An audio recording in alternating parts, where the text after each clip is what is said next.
tiene una porción de la palabra en el libro de Primera de Reyes,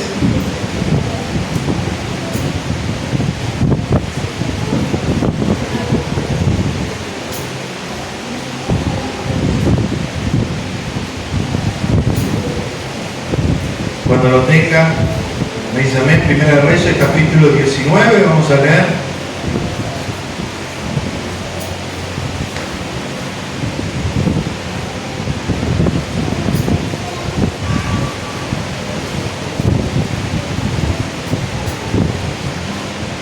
¿Lo tiene?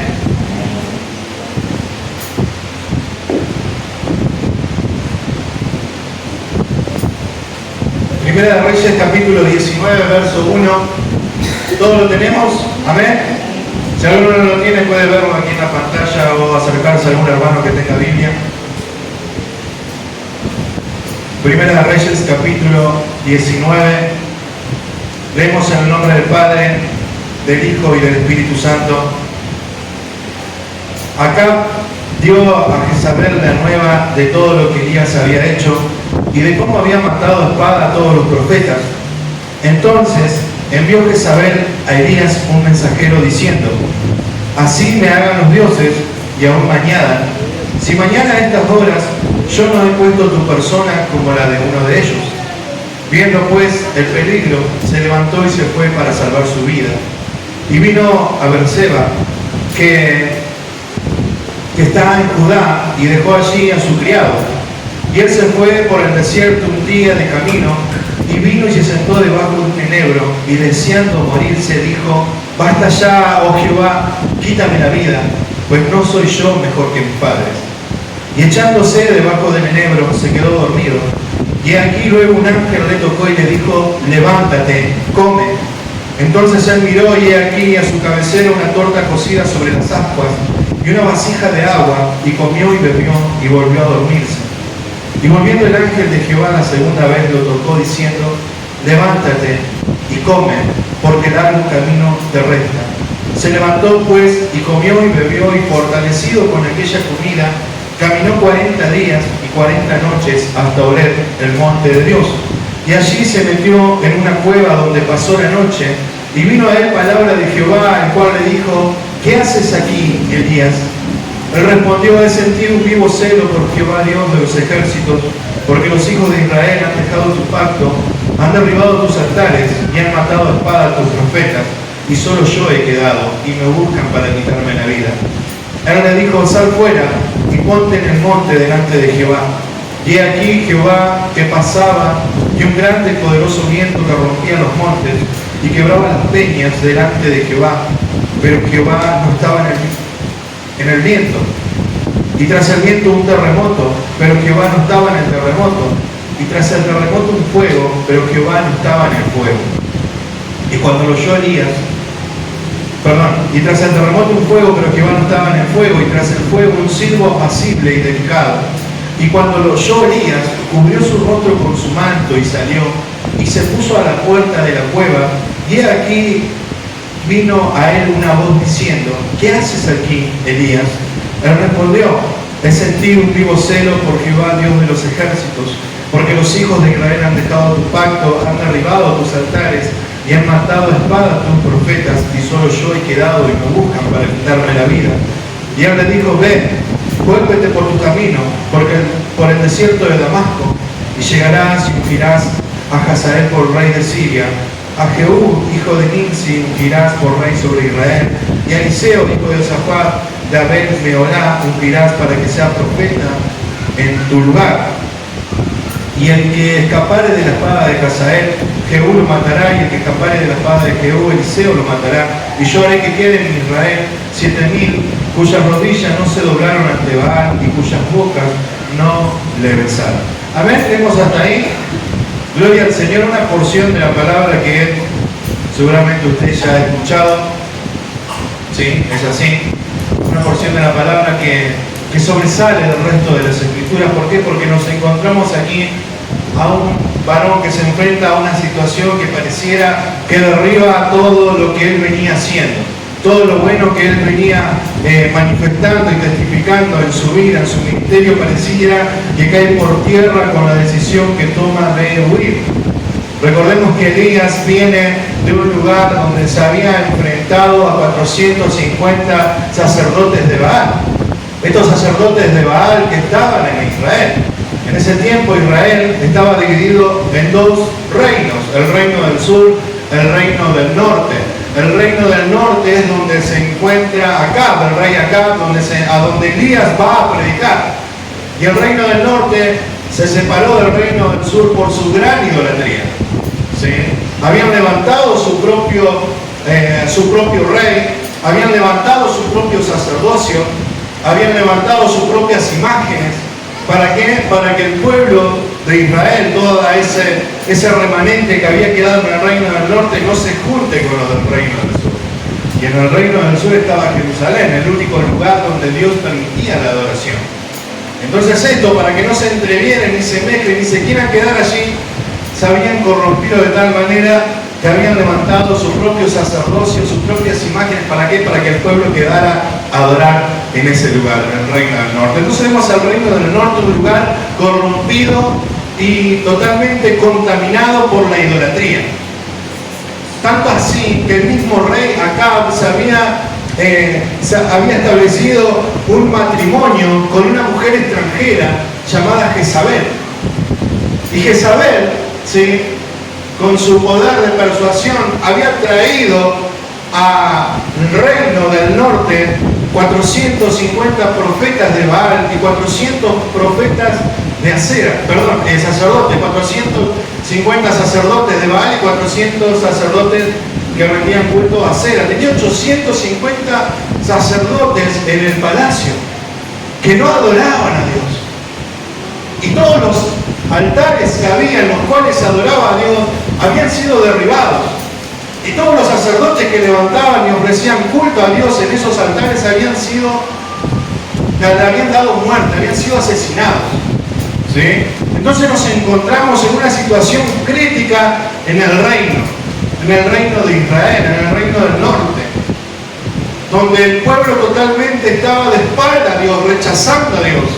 Pero Dios allí había mandado a un hombre, un varón de Dios, que fue obediente a la voz de Dios, que con poder había sido enviado. ¿Para qué? Para testificar que solamente existe un Dios único y verdadero, Jehová de los ejércitos, al cual él proclamaba y exaltaba en ese lugar y lo daba a conocer, ¿sí?, por medio de la proclamación del Evangelio. Y fue por el mismo Elías, cuando se aparece la primera vez Elías, cuando encontramos allí en 1 Reyes 17 la primera aparición de Elías, es Elías apareciendo delante del rey Acab y diciéndole: oh rey, te digo que a partir de ahora no va a llover hasta que por mi boca yo lo proclame. Y desde ese día no llovió. Y luego de haber dado ese anuncio, ¿qué hizo? Dios lo llevó al desierto, lo separó, lo dejó escondido en una cueva junto a un río, donde él mismo, Dios, le enviaba cuervos para darle de comer. Y no le daba de comer hortalizas y frutos del bosque, le llevaban carne. Porque Dios se encargaba de sustentar la vida y el ministerio de Elías. Porque es eso lo que hace Dios cuando Dios te encomienda una tarea, Él te sustenta y te da lo necesario para llevarla adelante. Porque Él ha puesto su nombre en tu vida, en mi vida y en esa tarea tan importante que nos encomienda. Entonces vemos que Elías comenzó su ministerio y vemos a lo largo de su ministerio varios milagros que hace hasta que llega a este punto, donde se encuentra allí en el monte Carmelo, donde él mismo desafía a Acab y le dice: Acab, trae a esos sacerdotes que tenés ahí, traelos aquí, vamos a ver realmente quién es el Dios verdadero. Y 450 profetas de Baal se juntan allí en el monte Carmelo, y todos conocemos la historia, para probar quién es el Dios verdadero, si Baal o el Dios que proclamaba Elías. Y el mismo Elías llama de testigo a todo el pueblo de Israel. ¿Para qué? Para que Israel comprobara que el único Dios vivo y verdadero es Jehová de los ejércitos. Para que ellos sean testigos, sus ojos testifiquen del poder del Dios que lo había rescatado de la tierra de Egipto, que no había cambiado. Entonces nos encontramos en esa situación, como relata la Biblia, donde por un lado están los 450 profetas haciendo sus rituales. ¿Para qué? Para que se encendiera fuego en ese altar, porque estaban clamando, hacían danzas, hacían rituales, proclamaciones proféticas. ¿Para qué? Para que se encendiera el sacrificio, para que se encendiera el altar. Pero nada pasaba. Y Elías se le burlaba, porque él sabía que nada iba a pasar, porque él conocía a su Dios, porque él había visto el poder de Dios en su vida y ministerio. Pero llegado el punto donde nada pasaba, Elías, para comprobar la magnificencia de Dios, dice que comienza a rodear, a hacer una zanja alrededor de su altar y la llena de agua, para que vean que era imposible lo que iba a suceder. Y luego de haber hecho eso, dice que Elías levanta una oración, un ruego al Dios del universo. Y comienza a clamar y le dice: oh Jehová, yo te pido que envíes fuego para que tu pueblo pueda ver que tú eres Dios. No estuvo yo ahora orando ahí, reprendiendo a los profetas. Es una proclamación de fe. Rogó al Señor para que Dios muestre su gloria y que el pueblo sea testigo de ese poder. Y vemos allí la historia, dice que encendió fuego, que encendió no solamente el sacrificio, el altar, encendió el cerco con agua, todo se prendió fuego y quedaron atónitos los profetas, los sacerdotes de Baal, al ver el poder que había descendido sobre ese altar. Y en ese momento dice que Elías toma la espada y le corta la cabeza de los 450 profetas. Y todo el pueblo dice que alababa y glorificaba y reconocía que no había Dios como Jehová, que no había Dios como Él. ¿Sí? Pero vemos que a pesar de esto, acá, a pesar de ver el poder de Dios sobre la vida de Elías, sobre el ministerio de Elías, a pesar de entender que Dios estaba llamando, porque acá me entendía que Dios estaba llamando al arrepentimiento y que se vuelvan a Dios, acá hace oído sordo a la voz del Señor. Pero como acá era un cobarde que no se quería levantar contra este varón que sabía que venía de Dios, porque el poder de Dios estaba sobre él, va y le llena los oídos a su mujer, ¿sí? Y le dice, no le dice Dios mandó fuego del cielo, le dice ese Elías, ese profeta, te mandó los sacerdotes para que se encendiera en ira esta mujer. Y es allí donde vemos que comenzaba la historia, que envía un mensajero, ¿para qué? Para que lo amenazara a Elías.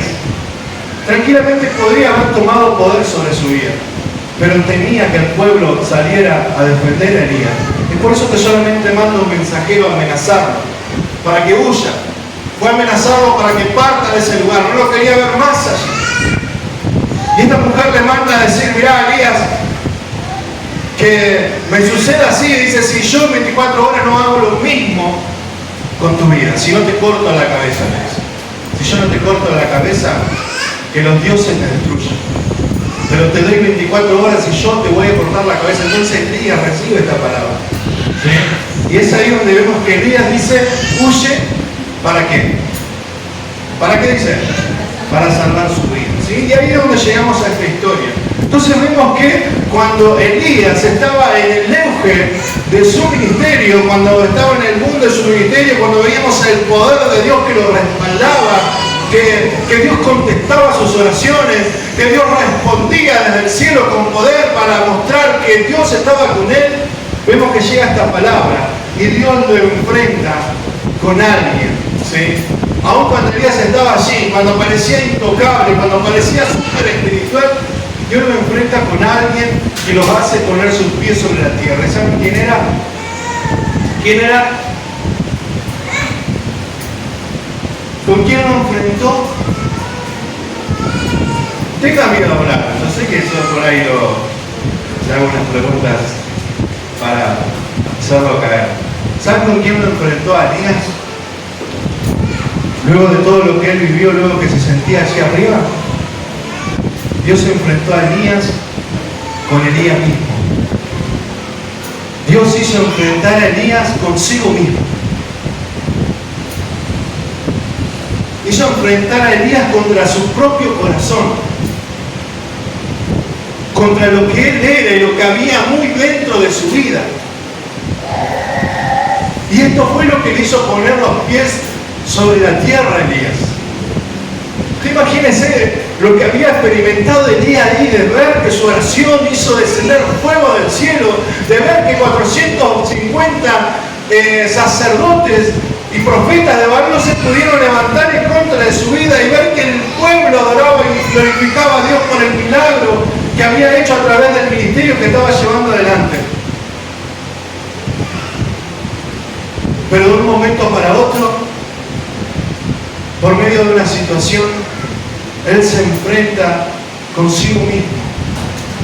Se enfrenta con esa realidad que muchas veces los milagros, que muchas veces el ministerio que llevaba adelante no le permitía ver. Dios nos llevó a un quiebre en su vida, en su ministerio, para que él pudiera verse a sí mismo, para que él pudiera ver cómo estaba él en su vida, en su interior, cómo estaba su corazón. Porque muchas veces no nos damos cuenta cuando todo va bien, cuando todo es luces, cuando todo es rosa, no nos damos cuenta de cómo estamos nosotros. Pero Dios permite esas situaciones para que nos reencontremos con nosotros mismos, para que veamos cómo está nuestro corazón, para que seamos conscientes de cómo estamos viviendo nuestra vida. Y Elías, cuando le cae la ficha, cuando Elías entra este pensamiento a su corazón, porque este pensamiento baja a su corazón, él comienza a huir, olvidando todo lo que había sucedido, porque Elías no venía de estar solo así lamentándose en una cueva, venía de ver el poder de Dios. Pero llega una situación a su vida que lo hace huir. Entonces vemos que Elías comienza a huir siguiendo a su engañoso corazón, que ni él mismo conocía. Porque dice Jeremías que solamente uno conoce nuestro corazón, y ese es Dios. Y Dios que conoce nuestro corazón nos lleva a ese punto de quiebre para que nosotros podamos verlo, para sacar a luz lo que hay todavía allí. Entonces vemos que Elías es llevado, y él mismo, por esta decisión, y Dios soberanamente gobernando su vida, comienza a caminar por el desierto, comienza a huir de ese lugar de donde se encontraba aproximadamente 210 kilómetros a pie con su sirviente, ¿sí? Para que usted se imagine, más lejos de Rosario, caminando, huyendo, escapando por su vida. Llegando a ese lugar, dice que deja a su siervo, le dice: quédate acá, porque él veía que no iba a soportar más. Su siervo tenía miedo que le pasara algo: quédate vos acá, yo sigo solo. Y él comienza a seguir solo, camina un día solo, entero, alejándose más y más, hasta llegar a Berseba, dice la palabra. Y allí en Berseba, ya sin fuerzas, sin ánimo en su corazón, al punto de entrar en una depresión en su vida, se tira abajo de un enebro, de un pequeño árbol, ¿sí? Y cuando vemos que queda allí, queda rendido en ese lugar, sin fuerza ya, cuando parecía que su vida se acababa, cuando parecía que su ministerio se terminaba, entonces dice que allí viene Dios a su encuentro, ¿sí? Dice la palabra,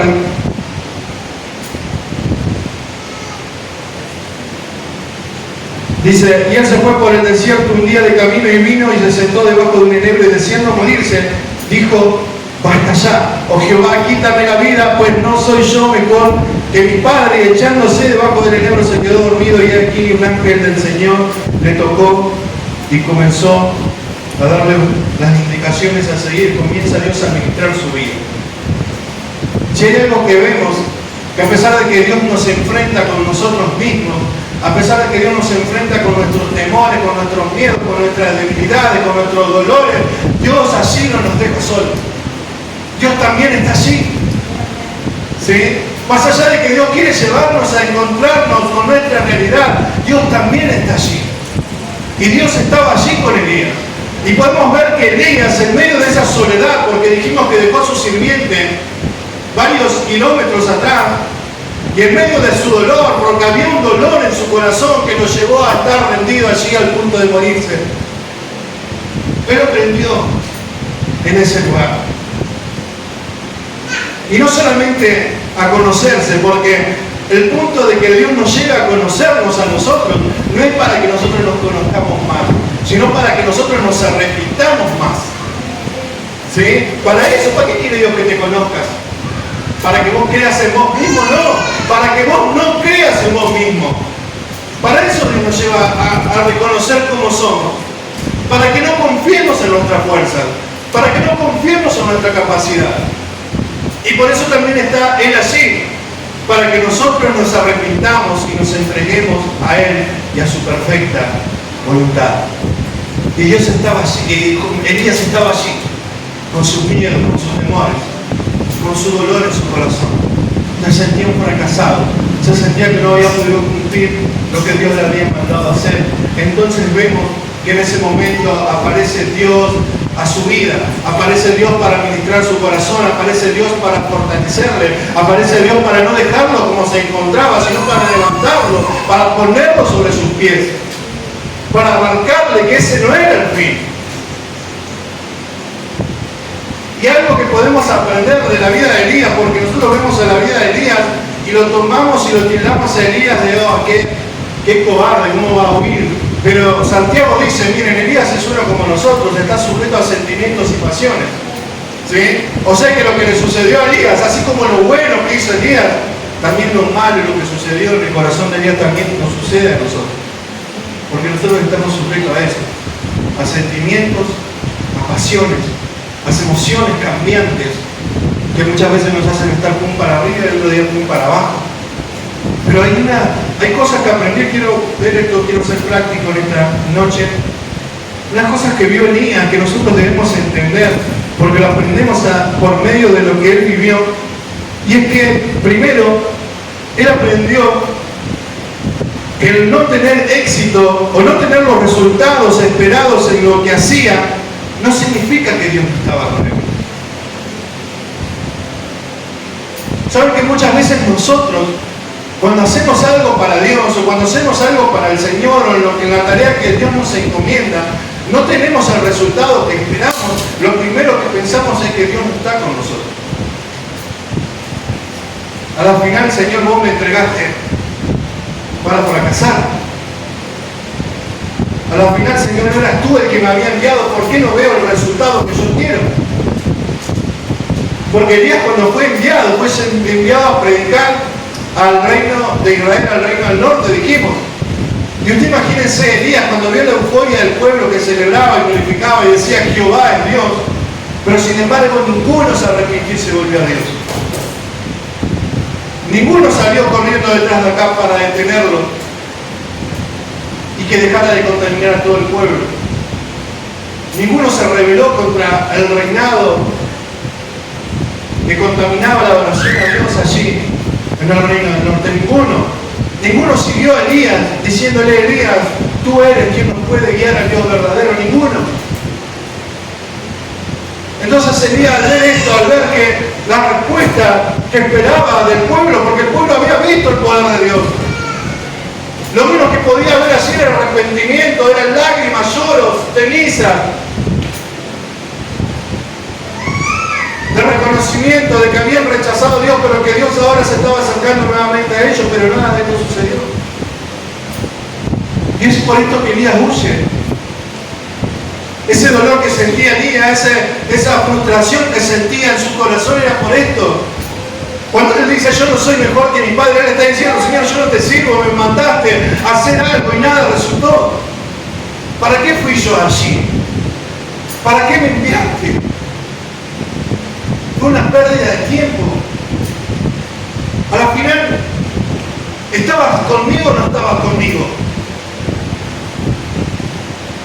Y en nuestras vidas, hermanos, nos enfrentamos todo el tiempo a situaciones similares.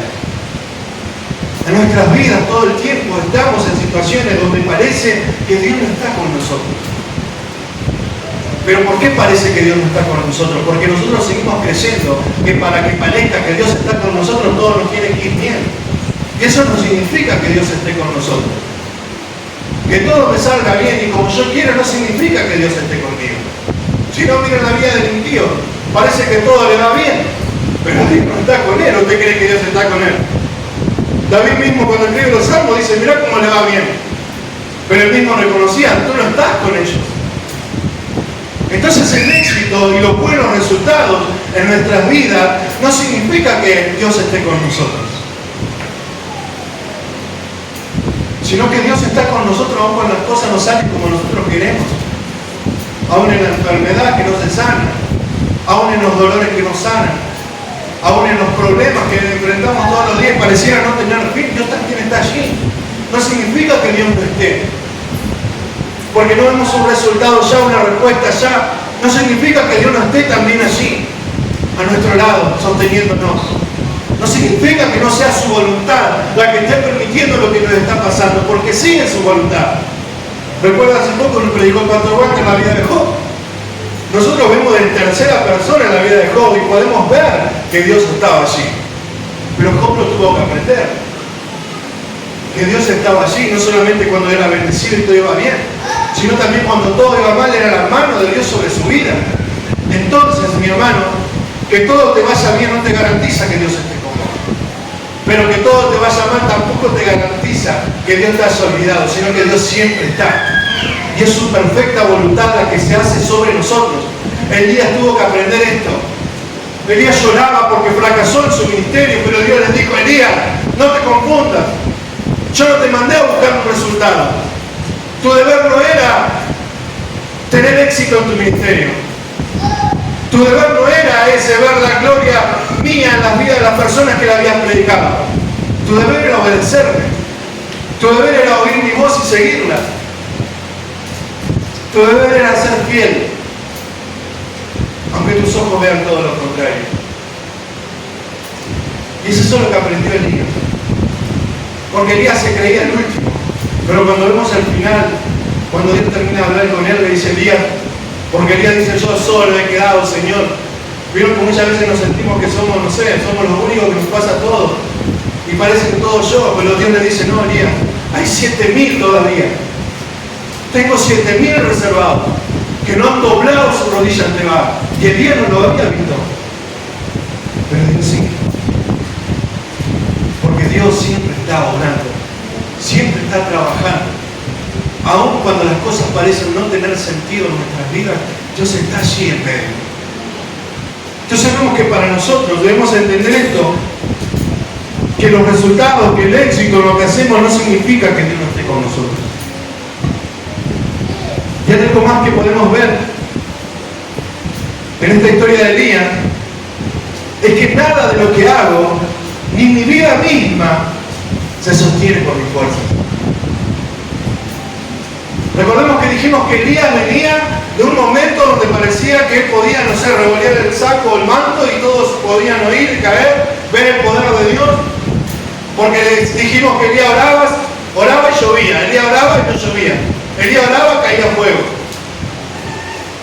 Elías agarraba el espíritu, era tomado por el espíritu y le cortaba la cabeza a 450 personas. ¿Cómo así? Uno se pone a pensar en otro lado, ¿cómo pudo hacer Elías eso? ¿Cómo puede ser que esto no se haya revelado? Eran 450 contra uno. Pero era el poder de Dios sobre su vida. No era Elías mismo. Elías podía haber llegado a pensar en un punto, bueno, mi vida, he alcanzado una fortaleza espiritual donde soy inderribable, donde soy indestructible. ¿Por qué? Porque la mano de Dios estaba sobre él. Porque el respaldo de Dios estaba sobre su vida, sobre su ministerio. Pero sin embargo, vemos que por medio de este quiebre que Dios hace en su vida, Elías debe reconocer y entender que nada era logrado por sus fuerzas. Nada de lo que había hecho Elías era logrado por sus fuerzas. Recordemos que Elías, luego de haber caminado con su siervo, dice que lo deja a su siervo y camina un día por el desierto. y parece ya desfallecer, morir, rendirse. Pero sin embargo, cuando aparece Dios a su encuentro, que lo alimenta, que lo fortalece, que lo hace poner de sus pies, le dice: vete al monte de Horeb. Dice que él con esa comida se sostuvo, ¿cuánto? 40 días y 40 noches. 40 días y 40 noches sostenido por lo que Dios le había dado. Porque no era solamente el alimento, sino la palabra que había venido sobre su vida. Elías, tenés que llegar allá. Y Dios había encargado de que él llegara allá. 40 días y 40 noches como los días y la noche que pasó Moisés en el mismo monte, cuando escribió la tabla. ¿Quién le daba de comer a Moisés allí arriba? Nadie se podía acercar. Josué no le podía acercar provisiones por más cerca que estaba. ¿Cómo era sostenido Moisés allí arriba? Dios lo sostenía. 40 días y 40 noches, tal como lo pasó Jesús en el desierto. ¿Cómo se sostuvo Jesús en el desierto? Dice que un día tuvo hambre, pero él revela cómo se había sostenido. Es cuando él dice: porque no solo de pan vivirá el hombre, sino de toda palabra que viene, que sale de la boca de Dios. ¿Usted lo cree esto? Elías había vivido, había experimentado el poder de la palabra de Dios sobre su vida. No se estaba sosteniendo en sus fuerzas. Con sus fuerzas había llegado derribado bajo el enebro. Pero cuando Dios se le apareció, cuando Dios lo levantó, cuando Dios lo fortaleció, no solamente físicamente, sino espiritualmente, él caminó 40 días y 40 noches para tener ese encuentro allí en el monte de Horeb, en el monte Sinaí. Entonces vemos que Elías aprendió a reconocer que su vida, su ministerio y todo lo que él era se sustentaba en el poder de Dios. Nuestras vidas se sostienen y se sustenta en el poder de Dios, no en nosotros mismos.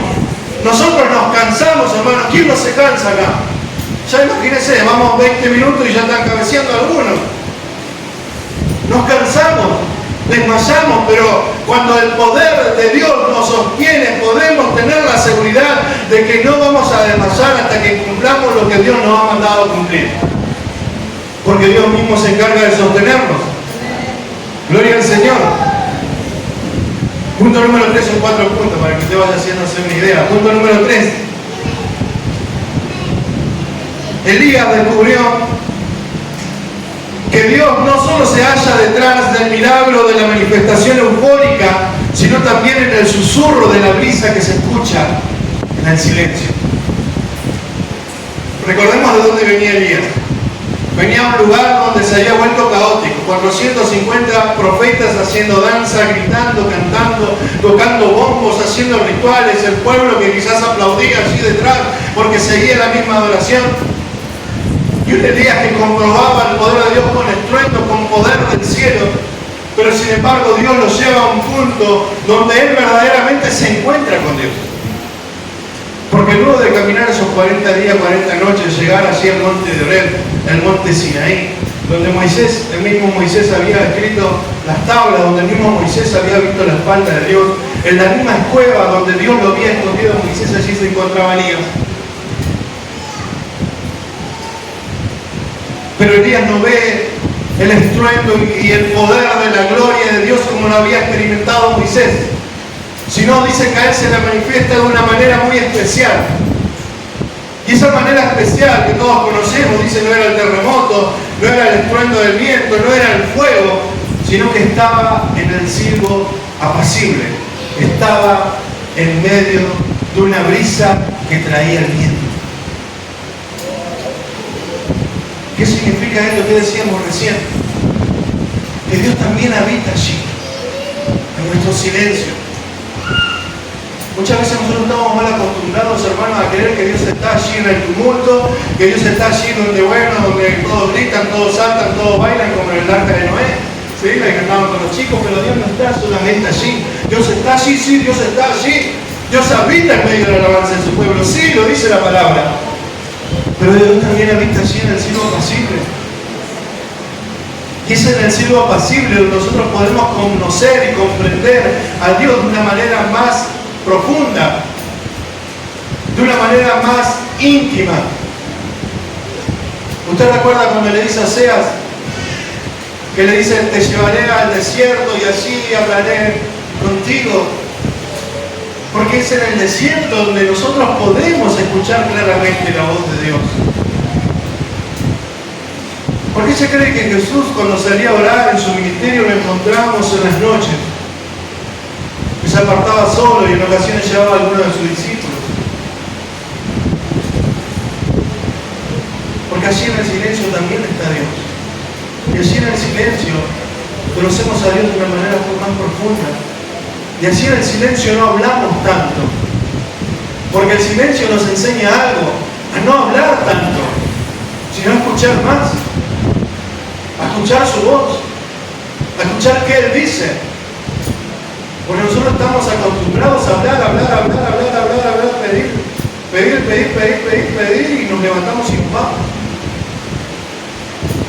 Y no nos detenemos a escuchar su voz, su dirección, su palabra que viene en nuestras vidas, que nos alienta, que nos motiva, que nos impulsa, que nos trae luz. Porque el silencio es permitido por Dios en nuestras vidas. La quietud de nuestras vidas. Porque muchas veces suceden cosas que nos hacen frenar. Muchas veces suceden cosas que nos ponen en un punto para parar. Pero no es que Dios nos está tirando la oreja, Dios quiere hablar con nosotros.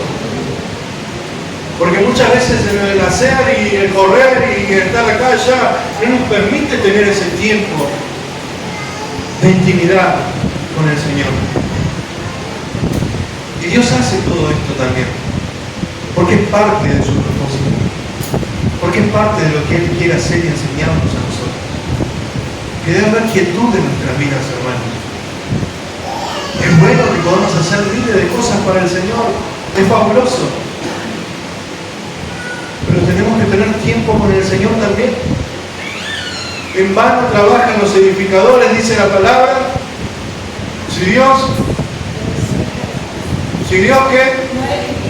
no edifica la casa, si Dios no está en medio de ellos, y hay que detenerse a buscar esa guía, a buscar esa luz del Señor. Hay que hacer una pausa en nuestras vidas. Usted recuerda que veíamos en la tele antes de lo sacar al padre Chequi. Llegaba, acá aparecía el padre Chequi, ya al último, cuando ya todos tenían que apagar la tele y se dormía, decía una pausa. Y te daba el último mensaje para tu vida. ¿Sí? No le estoy diciendo que escuche el padre Chequi, pero estoy diciendo que nosotros tengamos una pausa. Si no es a la mañana, si no es a la madrugada, el último momento de tu día, tenés que tener una pausa. Tenés que tomarte una pausa para estar con el Señor. Si le estamos sirviendo a Él verdaderamente, tenemos que ir con Él, a ver qué Él quiere de nosotros, a ver cuál es el camino a seguir. Porque si esto es lo que aprendió Elías, cuando tuvo esa pausa con el Señor, él comprendió cuál era el camino a seguir. ¿Qué le dijo Dios? Elías, pegate la media vuelta, volvé por donde viniste. Porque todavía aquí no se terminó tu ministerio. Punto número 4, con esto entramos al último punto número 4. Elías comprendió que fue llamado para servir al Señor. Pero para eso tenía que estar en el lugar correcto. Elías se encontraba en una cueva, donde creía que allí nadie más lo iba a molestar, donde creía que ya allí no corría peligro, donde creía que bueno, ya se sentía satisfecho con lo que había hecho, o bien no se sentía satisfecho porque veíamos que reprochaba el resultado que había tenido su ministerio, pero sin embargo llegó a ese lugar con las fuerzas que Dios le había dado y dijo: Señor, bueno, acá me tenés, yo no puedo hacer más nada por vos. Pero la voz de Dios vino sobre Elías. Y le dijo: Elías, estás equivocado. ¿Sí? ¿Es esto lo que le dijo Dios? No lo dice la palabra, pero Dios le dijo: Elías, estás equivocado. ¿Saben que a nadie nos gusta que nos digan esto? ¿A quién le gusta que le digan estás equivocado? Pero Dios le dijo esto a Elías: estás equivocado, Elías. Y muchas veces nosotros nos encontramos así. Creemos que estamos bajo refugio, creemos que estamos bien donde estamos, pero lo único que estamos es bien, pero bien equivocados. Y si estamos en el lugar incorrecto, no podemos servir a Dios. Y Elías, para servir a Dios, para cumplir su ministerio, porque Dios le vuelve a guiar en el camino hacia la misión que él tenía, él tuvo que tomar una decisión, porque la fortaleza vino del Señor. La fuerza viene del Señor. Pero Dios espera una decisión, una determinación voluntaria de nuestro corazón para obedecer. Y Elías, en ese lugar donde había escuchado la voz de Dios, donde había aprendido todo lo que vimos, Elías tuvo que decidir si salía de ese lugar, o mejor dicho, si se quedaba en ese lugar donde estaba bajo refugio, donde ya estaba cómodo, donde podía, Señor, yo tengo la excusa suficiente para quedarme aquí. Porque Elías podía decir, Señor, realmente, porque lo confiesa más de 2 veces, Señor, mira todo lo que pasó, te paso todo el informe, este pueblo no quiere saber nada, ya está, yo me quedo acá. Pero Dios le dijo, no, porque acá no me servís. Y muchos de nosotros entramos a lugares así, donde creemos que no vale la pena seguir haciendo cosas para el Señor, donde no vale la pena seguir sirviendo, donde no vale la pena seguir predicando. Si no quieren saber nada, si no quieren escuchar, si no aprenden, si no entienden, si no hacen caso, si hacen todo lo contrario, no vale la pena, Señor, que yo salga de este lugar. Pero Dios no nos llamó a sacar nuestras propias conclusiones. Dios nos llamó a obedecer. Dios nos llamó a obedecer, a servir, a oír su voz y a seguirla. Dios nos llamó a ser ese instrumento en sus manos donde Él hace lo que Él quiere con nosotros. Dios no te llamó a que te encierre donde te encontrás. Porque Elías estaba allí encerrado en sus pensamientos, en el dolor, en la frustración que había traído la situación, en medio de una depresión, porque estaba entrando en una depresión Elías, por lo que estaba viviendo, una angustia muy profunda que lo estaba llevando a la muerte. Pero Dios le dijo a Elías, tenés que salir de ahí, porque acá no me servís. Ahí no me servís. Allí no le servimos a Dios. Allí no servimos para nada. Dios no te llamó para estar allí. Dios ha mostrado su poder sobre la vida de Elías. Y Dios tranquilamente le podía decir a Elías, tú viste quién soy, Elías.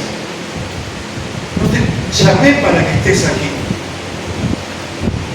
Y lo mismo con tu vida y con mi vida. Hemos visto el poder de Dios sobre nuestras vidas. Hemos visto la mano de Dios sobre nosotros. Hemos visto su favor inmerecido, su misericordia cada mañana. Y todo lo que Dios ha provisto no es para que nos quedemos donde nos encontramos, en ese lugar donde parece que ya está, que no hay más nada para hacer, no. Eso es mentira del diablo. Eso es lo que quiso hacerle creer que Jezabel. Pero Dios le dijo a Elías, no, todavía tenés que hacer, todavía tenés que servirme. Y es más, le dijo, mirá Elías, ahora sigue este camino. Y te vas para acá, te vas para acá y te vas para acá. No terminó la vida de Elías allí. No terminó la vida de Elías en ese desierto ni en esa cueva. Porque Dios es el que dice cuándo es el fin. Dios es el que dice cuándo yo